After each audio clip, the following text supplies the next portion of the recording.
Estimados hermanos en Cristo, amigos, muy buenas tardes. Para mí nuevamente es un gran privilegio estar a través de este medio, la red, el internet, para poder hacer llegar primeramente mis saludos a todos mis hermanos, tanto aquí en la costa, la sierra, la selva, y para todos mis hermanos que están en todo el mundo entero.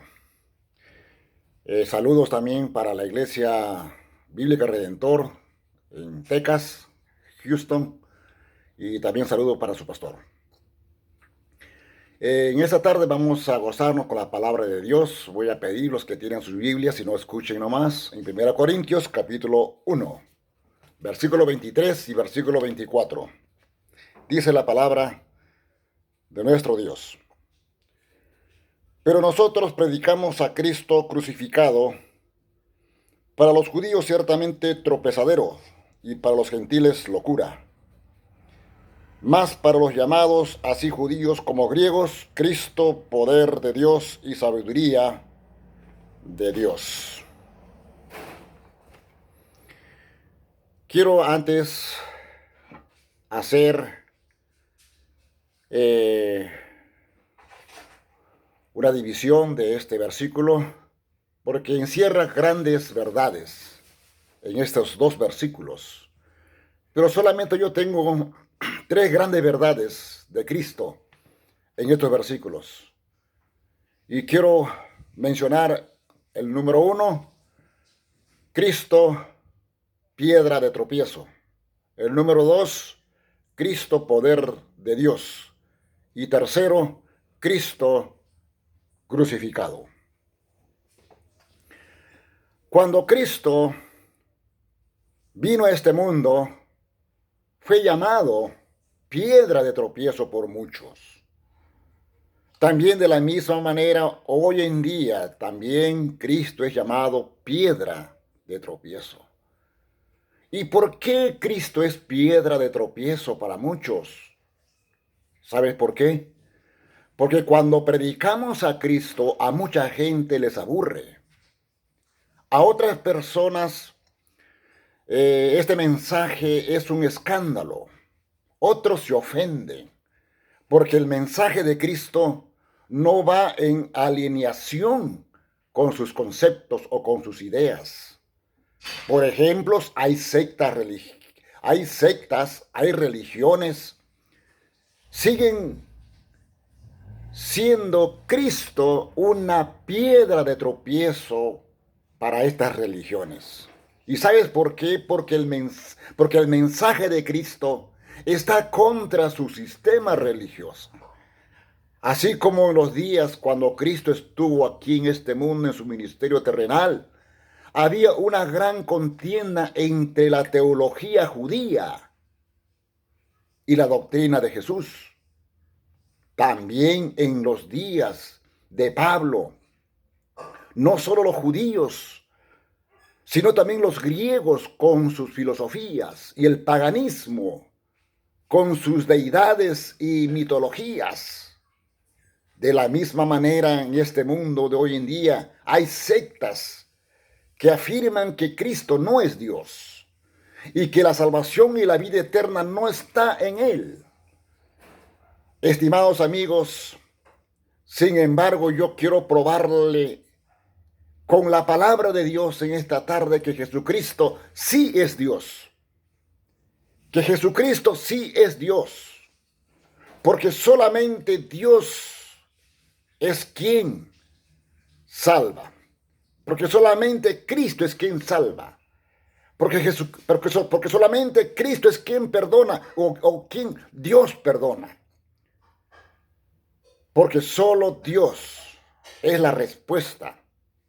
Es la única respuesta para nuestras necesidades o para las necesidades del hombre. Ahora, quiero decirle también que Jesucristo, porque muchos creen que Jesucristo solamente es un profeta, pero quiero decirle en esta tarde que Jesucristo es más que un profeta, es más que un obrador de milagros. Él es Dios.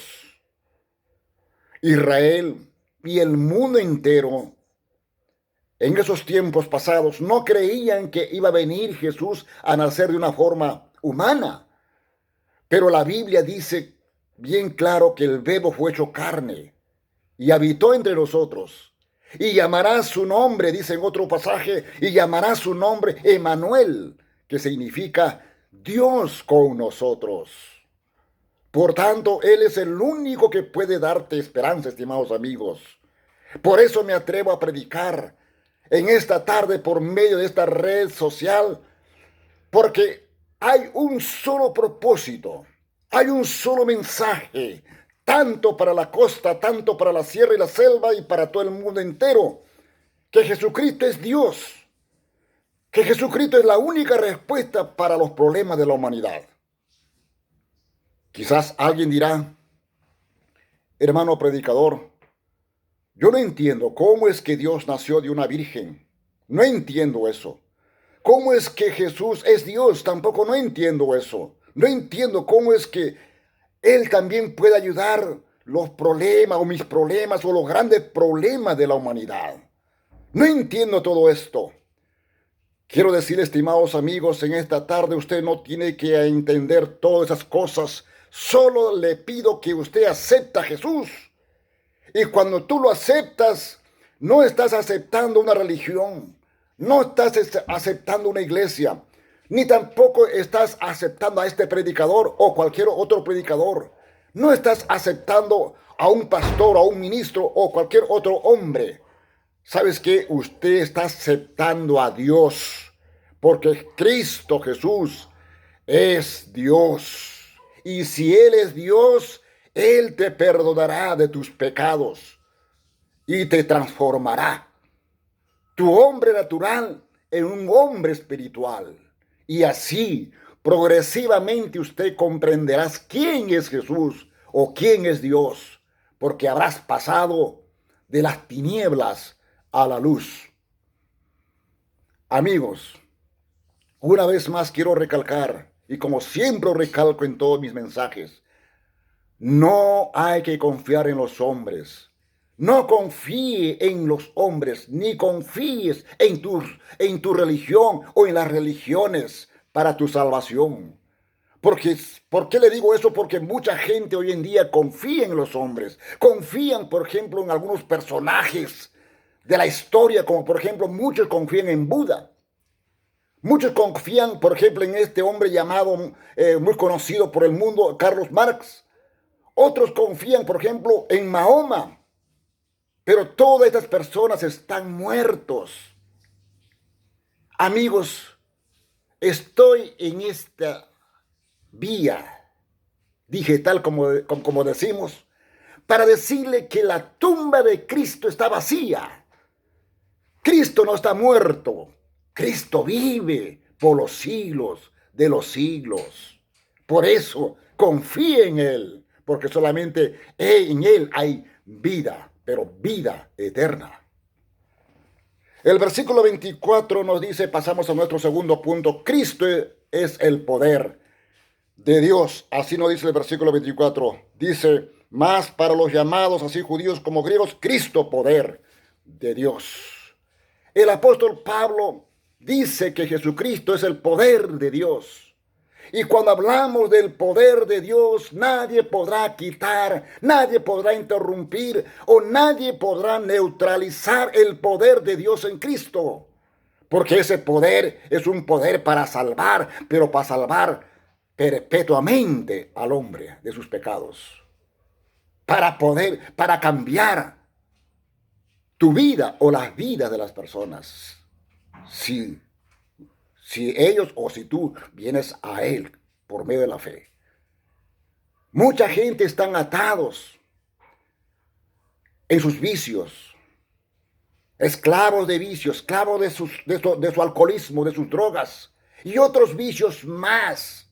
Y quieren librarse, pero no pueden hacerlo. ¿Y por qué también no añadir en este momento cuántas familias destruidas, cuántos hogares destruidos?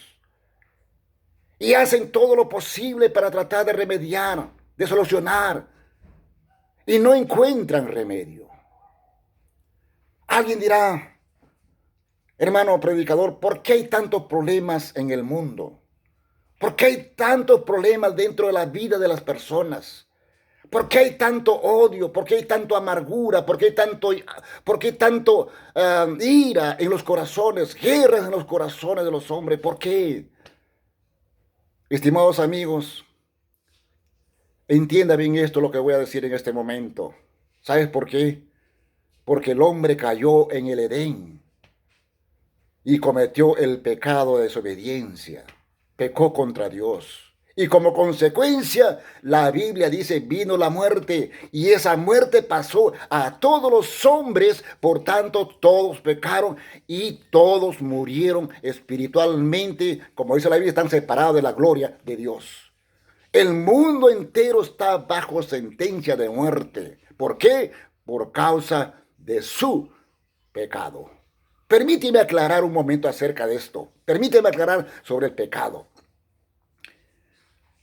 Hay un dicho que dice, el pecado empuja al hombre a hacer cosas que no debe hacer. ¿Qué significa esto? ¿Qué significa el pecado? ¿Qué significa el pecado para usted? Muchos dirán quizás, bueno, pecado es robar, pecado es mentir, pecado es engañar o fornicar, o engañar a su pareja, a usar malas palabras, maldiciones como por ejemplo, o algunas palabras sucias. Claro, sí son pecados, pero quiero decirles, son síntomas del pecado. El pecado no es lo que el hombre hace, porque si fuera así, entonces los infantes estarían libres de culpa. Porque los infantes, los bebés, todavía no tienen acciones. Entonces, si el pecado sería eso, entonces los infantes estarían libres de culpa. Entonces, pecado no es lo que el hombre hace, sino lo que el hombre es. Repito, sino lo que el hombre es. Se trata de su naturaleza.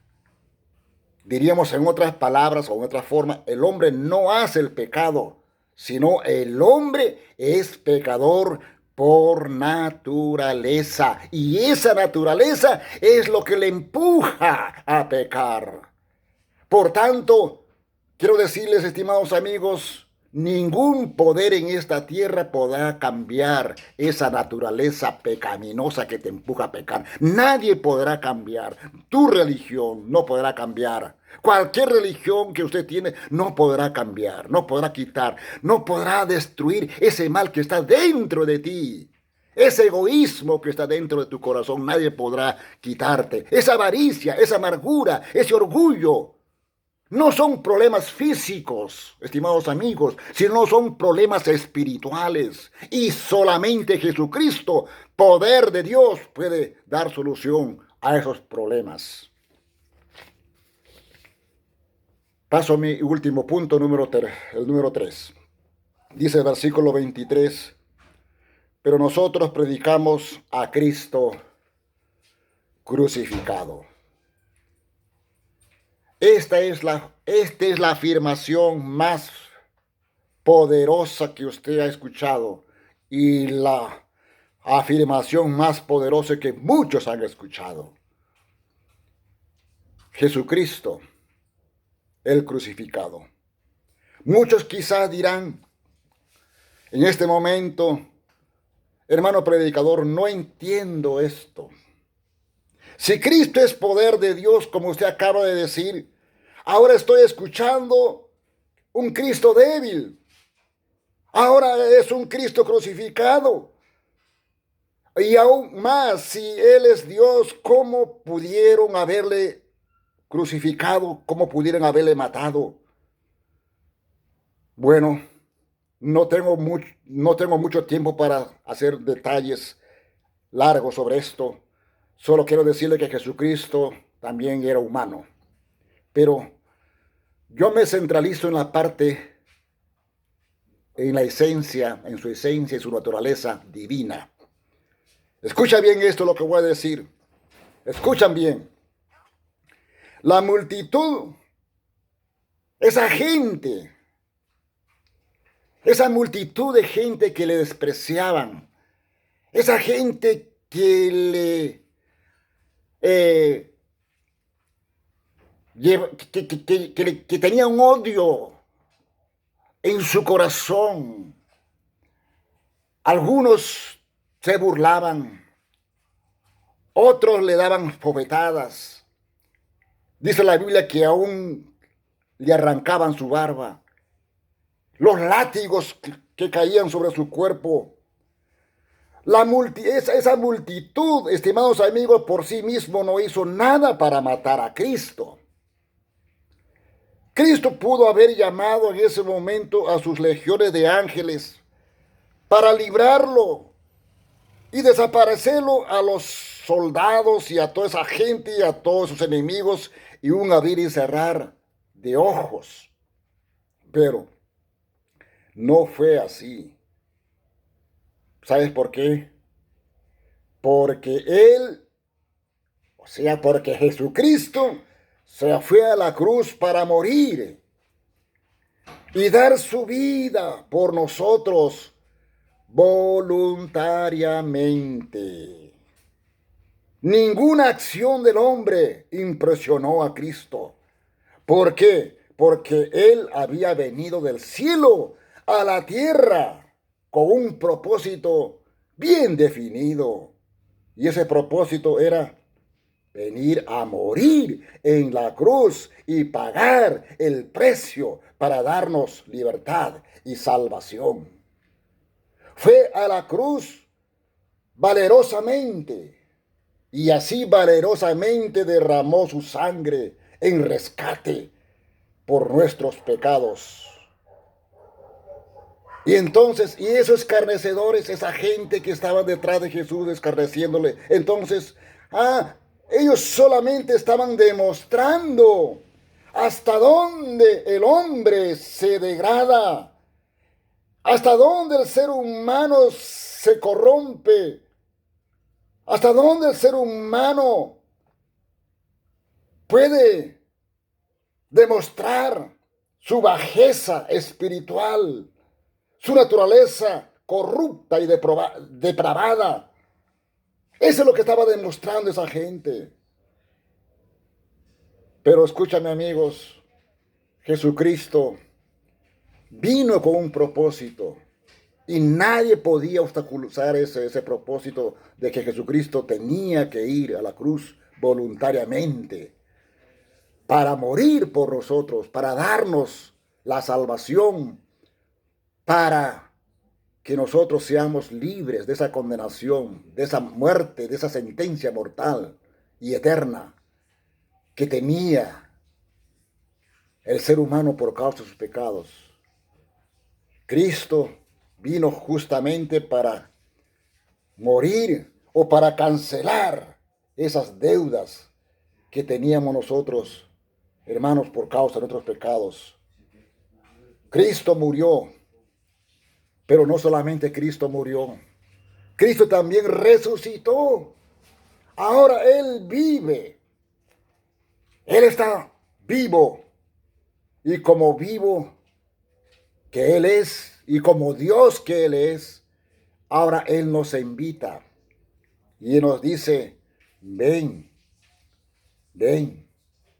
Esta es la invitación que ese Cristo, que murió hace 2000 años atrás y que resucitó y que está ahora en los cielos intercediendo por nosotros, Él está invitando con sus brazos abiertos para ir a Él. ¿Para qué? Para que Él nos dé la salvación y la vida eterna.